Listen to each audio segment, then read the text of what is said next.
Hello there, it's nice to meet you. This is my first time doing anything like this, but even though I know my gaming headset doesn't have the world's best microphone, I wanted to give back to the ASMR community a little.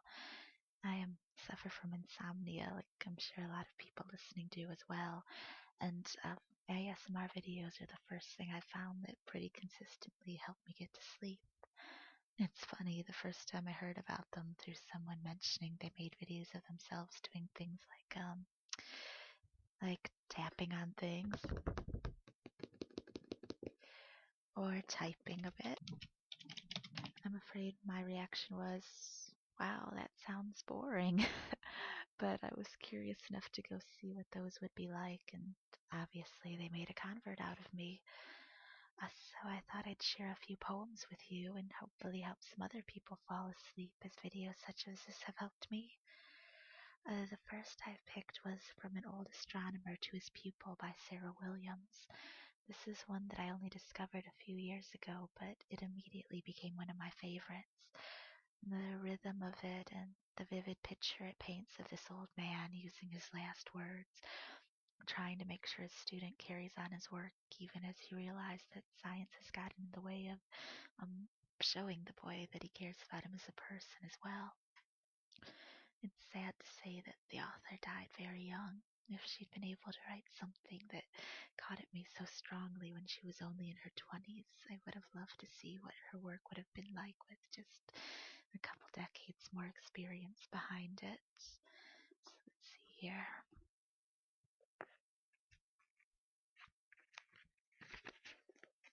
Okay. Reach me down my Tycho Brahe, I would know him when we meet, when I share my later science, sitting humbly at his feet. He may know the law of all things, yet be ignorant of how we are working to completion, working on from then to now. Pray remember that I leave you all my theory complete, lacking only certain data for your adding as is meet. And remember men will scorn it, 'tis original and true, and the obloquy of newness may fall bitterly on you. But my pupil, as my pupil, you have learned the worth of scorn. You have laughed with me at pity, we have joyed to be forlorn. What for us are all distractions of men's fellowship and wiles? What for us the goddess pleasure with her meretricious smiles? You may tell that German college that their honor comes too late, but they must not waste repentance on the grisly savant's fate. Though my soul may set in darkness, it will rise in perfect light.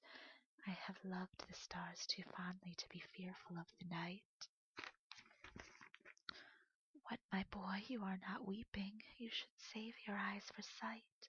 You will need them, mine observer, yet for many another night. I leave none but you, my pupil, unto whom my plans are known. You have none but me, you murmur, and I leave you quite alone. Well, then kiss me, since my mother left her blessing on my brow. There has been a something wanting in my nature until now. I can dimly comprehend it, that I might have been more kind, might have cherished you more wisely as the one I leave behind. I have never failed in kindness. No, we've lived too high for strife. Calmest coldness was the error which has crept into our life. But your spirit is untainted. I can dedicate you still to the service of our science. You will further it? You will. There are certain calculations I should like to make with you, to be sure that your deductions will be logical and true. And remember, patience, patience is the watchword of a sage. Not today, nor yet tomorrow can complete a perfect age.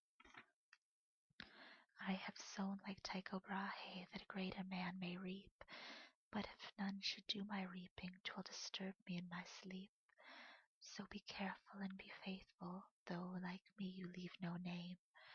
See, my boy, that nothing turn you to the mere pursuit of fame. I must say goodbye, my pupil, for I can no longer speak. Draw the curtain back for Venus, ere my vision grow too weak. It is strange the pearly planet should look red as fiery Mars. God will mercifully guide me on my way amongst the stars. My favorite line in that is that not today nor yet tomorrow can complete a perfect age. It's just a nice thing to remember if something's not going well for you. Just keep it in your mind that everything takes time. Nothing's just perfect the first time through. And this very recording, in fact, the first time I made it, I tried to play it, and somehow Audacity had not gotten the sound at all, even though my microphone had shown its frequency going along as I talked. I played it and just got silence back. Now for my second poem, we're going from one of my newer favorites to one of my oldest. This one's going to be The Highwayman by Alfred Noyes. The very first book of poetry that was given by when I was a kid, a gift from my grandma. I should say the first book of poetry that wasn't all nursery rhymes. It had this one in it and was immediately my favorite. The book was cracked right at the cover or the spine to it. You could just let it drop and it would open to the pages. And suppose it was because it was exciting enough to keep my little second grader self's attention, but straightforward enough that I was able to grasp the story. A lot of the poems that I read as a little girl, even if I liked the sound of the words together, I always had the feeling that I was missing a lot of stuff because I just wasn't old enough and hadn't lived enough to understand it. If I start getting a little sing-songy here, I have to give my apologies to Lorena McKennett. I've listened to the musical version of the poem often enough that when I look at the words, my mind just starts hearing her melody, even though I knew the poem by itself first. So, in second now.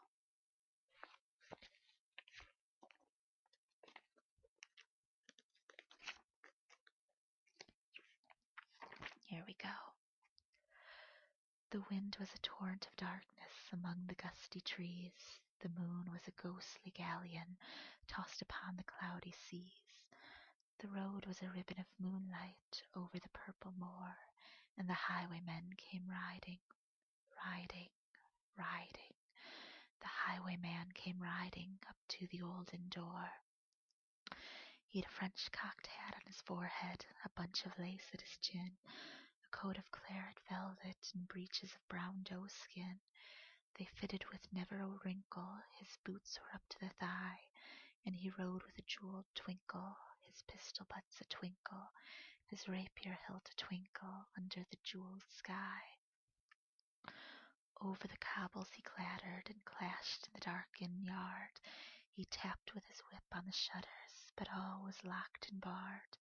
He whistled a tune to the window, and who should be waiting there but the landlord's black-eyed daughter, Bess, the landlord's daughter, pleating a dark red love knot into her long black hair. And dark in the dark old inn yard a stable wicket creaked, where Tim the ostler listened. His face was white and peaked, his eyes were hollows of madness, his hair like mouldy hay.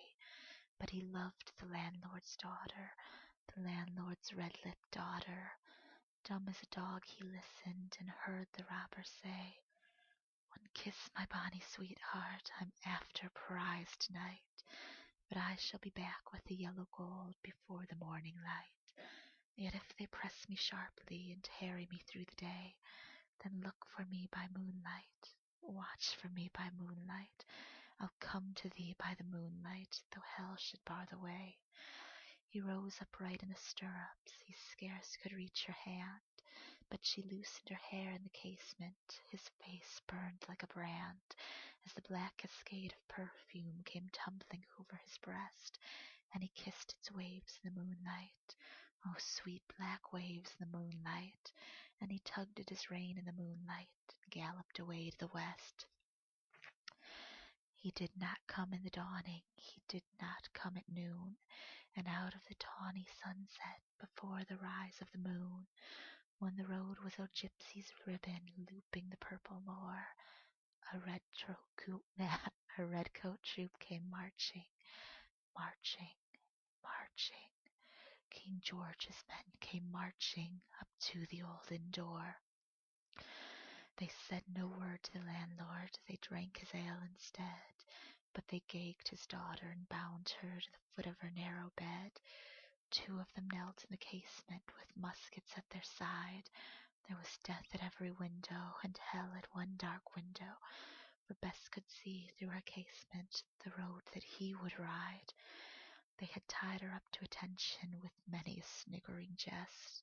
They had bound a musket beside her with the muzzle beneath her breast. Now keep good watch, and they kissed her. She heard the doomed man say, Look for me by moonlight, watch for me by moonlight. I'll come to thee by moonlight, though hell should bar the way. She twisted her hands behind her, but all the knots held good. She writhed her hands till her fingers were wet with sweat or blood. They stretched and strained in the darkness, and the hours crawled by like years, till now on the stroke of midnight, cold on the stroke of midnight, the tip of one finger touched it. The trigger at least was hers. The tip of one finger touched it. She strove no more for the rest. Up she stood to attention, with the muzzle beneath her breast.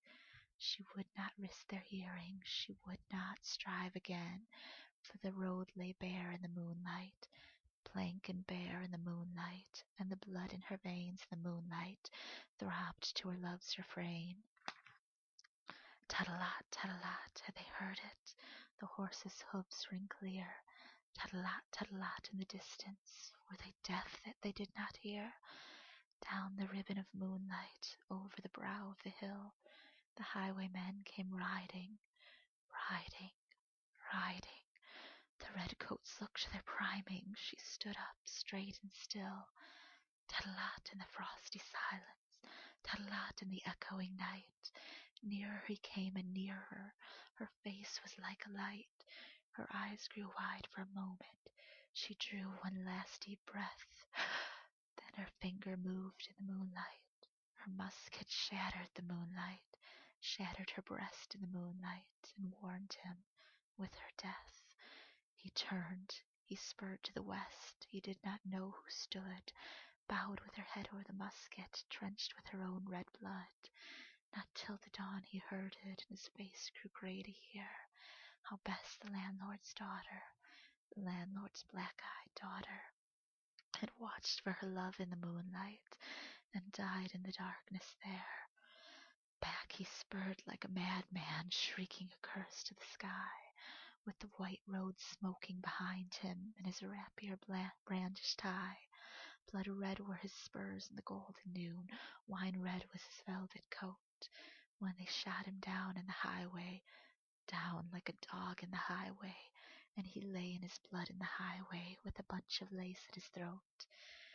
And still on a winter's night, they say, when the wind is in the trees, when the moon is a ghostly galleon tossed upon the cloudy seas, when the road is a ribbon of moonlight over the purple moor, a highwayman comes riding, riding, riding.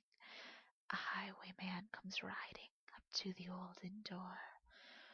Over the cobbles he clatters and clangs in the darkened yard. He taps with his whip on the shutters, but all is locked and barred. He whistled a tune to the window, and who should be waiting there but the landlord's black-eyed daughter, Bess, the landlord's daughter, plaiting a dark red love knot into her long black hair. A little bit of Halloween there for you, the way it turns into a ghost story at the end. For the last one, I have another love poem for you, a lost poem. This is Tonight I Can Write the Saddest Lines by Pablo Neruda. It's an English translation rather than the original Spanish, I'm afraid. You don't want to hear how I'd mingle the pronunciation left and right. I took Spanish in high school, and, well, every attempt I've made to learn another language has just retaught me how terrible I am at languages. I finally accepted that I just need to be happy that I does talk English goodish, because judging by how badly I speak everything else, it must have been a tough learn.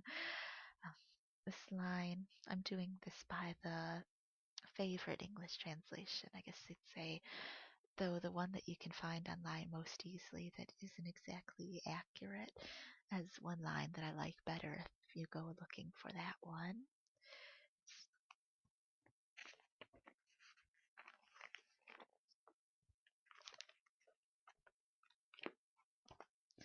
Okay.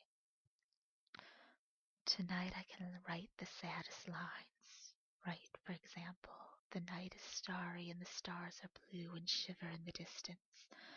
The night wind revolves in the sky and sings. Tonight I can write the saddest lines. I loved her, and sometimes she loved me too. Through nights like this when I held her in my arms, I kissed her again and again under the endless sky. She loved me. Sometimes I loved her too. How could one not have loved her great still eyes? Tonight I can write the saddest lines. To think that I do not have her, to feel that I have lost her, to hear the immense night still more immense without her, and the verse falls to the soul like dew to the pasture. What does it matter that my love could not keep her? The night is starry and she is not with me. This is all. In the distance, someone is singing. In the distance, my soul is not satisfied that it has lost her. My sight tries to find her as though to bring her closer. My heart looks for her and she is not with me. The same night whitening the same trees. We of that time are no longer the same. I no longer love her, that's certain, but how I loved her. My voice tried to find the wind to touch her hearing. Another's, she will be another's, as she was before my kisses. Her voice, her bright body, her infinite eyes. I no longer love her, that's certain, but maybe I love her. Love is so short, forgetting is so long. Because through nights like this when I held her in my arms, my soul is not satisfied that it has lost her, though this be the last pain that she makes me suffer, and these the last verses that I write for her. Like I said, if you look on the internet for that one, you'll find a version that doesn't have a translation that's quite as well liked, though one line I like better at the beginning. In that one, his saddest lines are, write, for example, the night is shattered and the stars are blue and shiver in the distance. Just that one word change, it being shattered instead of starry, I really love that image. This was going to be the last one, but since we're a little bit closer to Halloween than I'd originally expected, I thought I would get you one that's even more Halloweeny than the Highwayman is. See, this one I need to go online for real fast.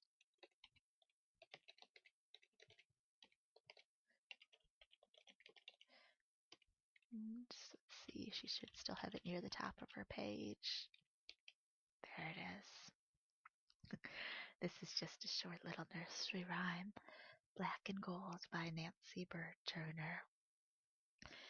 Everything is black and gold tonight. Yellow pumpkins, yellow moon, yellow candlelight. Jet black cat with golden eyes, shadows black as ink. Firelight blinking in the dark with the yellow blink. Black and gold, nothing in between. When the world turns black and gold, then it's Halloween. My school colors when I was in high school were orange and black, so instead of Halloween, that's what it always makes me think of. But of course, when I was actually in high school, the colors made me think of Halloween instead. And especially funny since I really wasn't the type of kid who was much into school spirit stuff. I was the type of girl who lettered in choir instead of anything like sports or prep rep or cheer squad or whatever. Well, thank you for listening. I hope that you enjoyed the poems I pick and feel nice and relaxed. And if you did, I hope you join me again next time when I plan to start reading you a bedtime story. Hopefully you'll like the one I pick out. It's the book I like very much. Good night.